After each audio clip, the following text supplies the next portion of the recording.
পাবে। 2, সূরা ইখলাস 3 বার পড়লে একটি কোরআন খতমের সওয়াব পাবে।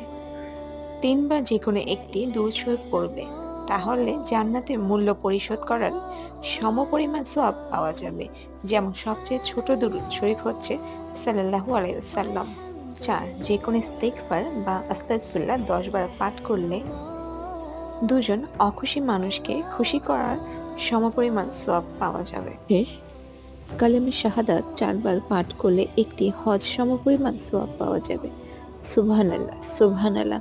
আমরা যদি সারাদিন এর ব্যস্ততা সরিয়ে আল্লাহ তাআলাকে 2 ঘন্টা সময় দেই, দৈনন্দিন জীবন থেকে 24 ঘন্টা থেকে 2 ঘন্টা তো দেওয়াই যায় মহান সৃষ্টিকর্তার জন্য, যে আমাদেরকে সৃষ্টি করেছে, যিনি আমাদের রিজিকদাতা, আমাদের সৃষ্টিকর্তা।